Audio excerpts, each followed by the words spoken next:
नमस्कार, मी सीमा TV9 मराठीमध्ये आपलं स्वागत। बुलेटिनमध्ये टॉप 9 बातम्यांचा आढावा घ्यायचे। सुरुवातीला मोठ्या राजकीय बातम्या पाहूयात। कधी नाही ते उद्धव ठाकरेंनी मराठवाडा दौरा केला, पण दुर्दैवानं गावात माणसंच नसायची। लोकांचा विरोधकांवर विश्वास नाही, फडणवीसांची ठाकरेंवर टीका। तर स्थानिक निवडणुकीत विरोधकांचा बुरखा फाडून जागा दाखवण्याची वेळ, फडणवीसांचा इशारा।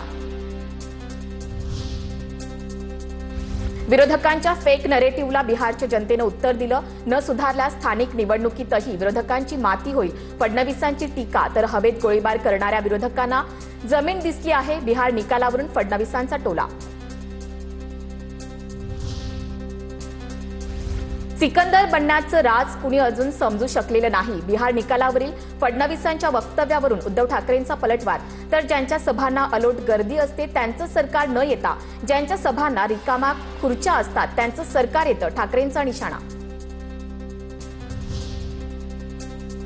कुणी स्वतःला बाहुबली समजू नका, अनेक बाहुबलींना आम्ही निवडून दिले। लोक पैसे घेतात आणि मत ज्यांना द्यायचं त्यांना देतात, समजने वाले को इशारा काफी है, असं म्हणत प्रफुल्ल पटेलांचा निशाणा। प्रफुल्ल पटेल यांचं वक्तव्य संविधानाची खिल्ली उडवणारं, असे विचार लोकशाहीसाठी हानिकारक, सुप्रिया सुळेंची टीका। तर पटेलांचा बोलण्याचा रोख आमच्याकडे नाही एवढं नक्की, फडणवीसांची प्रतिक्रिया। शरद पवारांचा पक्ष मुक्ताईनगर नगरपंचायतीची निवडणूक लढवणार नाही, एकनाथ खडसेंकडून संकेत। राष्ट्रवादीची ताकद शहरात नव्हे तर ग्रामीण भागात असल्याचं दिलं कारण। मुंबई महानगरपालिकेच्या अनुषंगानं उद्या भाजपची महत्त्वाची बैठक, महायुतीत जागा वाटपापूर्वी भाजपकडून तयारीला सुरुवात। मुंबई भाजपच्या कोर कमिटीची उद्या संध्याकाळी 6 वाजता बैठक। मुंबईत मनसेसोबत युतीचा कोणताही प्रस्ताव नाही, मनसे आणि आमचा पक्ष वेगळा, दोन्ही पक्षांना त्यांची ध्येय धोरणं ठरवण्यासाठी मोकळीक आहे, हर्षवर्धन सपकाळ यांचं वक्तव्य।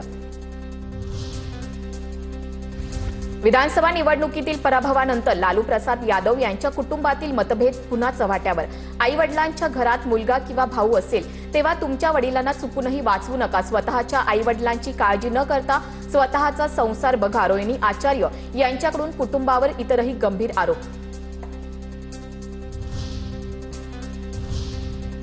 निवडणुकीची रणधुमाळी सुरू असून या संदर्भातल्या टॉप 9 बातम्या पाहूयात। आगामी निवडणुकांसाठी स्थानिक पातळीवर चर्चा सुरू, काही ठिकाणी युती झाली, मुख्यमंत्री फडणवीसांची प्रतिक्रिया। स्थानिक स्वराज्य संस्था निवडणूक स्वबळावर लढणार, एकत्र लढल्यास कार्यकर्त्यांना न्याय देऊ शकणार नाही, प्रफुल्ल पटेल यांचं विधान। मला टार्गेट करण्यापेक्षा विरोधकांनी ईश्वरपूरच्या विकासाला टार्गेट करावं, जयंत पाटलांचा विरोधकांना सल्ला। तर मागील 9 वर्षात ईश्वरपूरचा विकास विरोधकांना करता आला नाही, जयंत पाटलांची टीका। सुनील तटकरेंनी भाजपसोबत युती करून नीतिमत्ता घालवली, मंत्री भरत गोगावलेंची टीका। तर महाड नगर परिषदेत शिवसेनेचा एकला चलोचा नारा, मंत्री भरत गोगावले यांची माहिती। दरम्यान माझ्याकडे एक बोट दाखवताना 4 बोटं त्यांच्याकडे, तटकरेंची प्रतिक्रिया। रायगडमध्ये घराणेशाही दाखवणाऱ्यांविरोधात उठाव केलाय, जनतेला बदल हवा असतो, गोगावलेंचा सुनील तटकरेंना टोला। स्थानिक स्वराज्य संस्थांच्या निवडणुकीदरम्यान नागपूर ग्रामीणमध्ये काँग्रेसला धक्का, मौदा तालुक्यातील काँग्रेस नेते आणि प्रदेश सचिव प्रसन्ना तिडकेंनी अनेक कार्यकर्त्यांसह बावनकुळेंच्या उपस्थितीत भाजपात प्रवेश केला।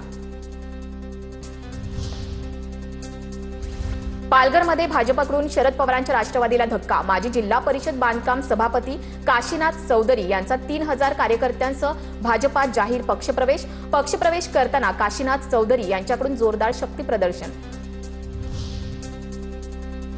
अमरावती जिल्ह्यात भाजपकडून नगराध्यक्षपदाच्या 12 उमेदवारांची यादी जाहीर, धामणगाव रेल्वे नगरपालिकेमध्ये आमदार प्रताप अडसड यांच्या बहीण अर्चना अडसड रोठेंना उमेदवारी, तर दर्यापूरमध्ये अकोटचे भाजपा आमदार प्रकाश भारसाकडे यांच्या पत्नी नलिनी भारसाकडे यांना उमेदवारी घोषित।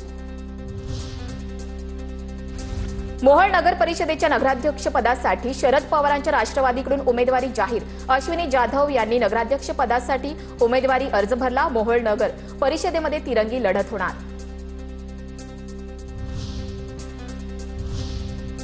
कुठे युती तर कुठे बिघाडी पाहायला मिळते, पाहूयात या संदर्भातल्या टॉप 9 बातम्या। उरण नगरपालिकेसाठी मविया आणि मनसेची युती, प्रचाराच्या बॅनरवर मविया नेत्यांसोबत राज ठाकरेंचाही फोटो। भाजप विरुद्ध मविया आणि मनसे नगरपालिकेच्या मैदानात उरण नगरपालिकेसाठी भाजप स्वबळावर लढणार।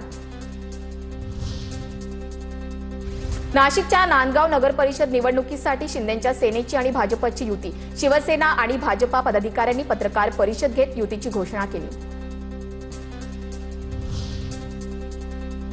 साताऱ्यातील म्हसवडमध्ये शेखर गोरेंचं जोरदार शक्तीप्रदर्शन, म्हसवड नगरपालिकेसाठी नगराध्यक्षासह 8 जणांचे अर्ज दाखल, शेखर गोरेंच्या गटातील 8 जणांच्या अर्जानंतर म्हसवडच्या राजकारणात खळबळ। लोणावळामध्ये भाजपसोबत युती नाही, शिवसेना स्वबळावर लढणार, खासदार श्रीरंग बारणे यांनी स्पष्ट केलं। तळेगाव, दाभाडे, वडगावमध्ये भाजपसोबत युती करणार, तर जिथे शक्य तिथे भाजपला पाठिंबा देत असल्याचंही वक्तव्य। सावंतवाडीत शिंदेंच्या शिवसेनेचं शक्तीप्रदर्शन, जनता आमच्यासोबत विकासाच्या कामावर शिक्कामोर्तब होणार, दीपक केसरकरांकडून विजयाचा विश्वास व्यक्त। भंडाऱ्यात अजित पवारांच्या राष्ट्रवादीकडून सुषमा साखरकर नगराध्यक्षपदाच्या उमेदवार, प्रफुल्ल पटेलांकडून घोषणा। नांदेडमध्ये शिंदे सेनेकडून राष्ट्रवादी भाजपकडे युतीचा प्रस्ताव, सत्तेतल्या आमदाराला 60% जागा, मित्रपक्षाला 20-20 जागा, आमदार बालाजी कल्याणकर आणि आमदार अनंत पाटील बोंढारकर यांची माहिती। मंत्री दत्तात्रय भरणेंच्या उपस्थितीत भरत शहांचा राष्ट्रवादीमध्ये पक्षप्रवेश, इंदापूरच्या नगराध्यक्षपदाचे भरत शाह राष्ट्रवादीचे उमेदवार असतील। भरत शाह यांना उमेदवारी दिल्यानं प्रदीप गारटकर पक्षावर नाराज। अंबरनाथमध्ये शिंदेंच्या शिवसेनेकडून मनीषा अरविंद वाळेकर यांना थेट नगराध्यक्षपदाची उमेदवारी जाहीर, उद्या सकाळी मोठं शक्तीप्रदर्शन करत उमेदवारी अर्ज दाखल करणार।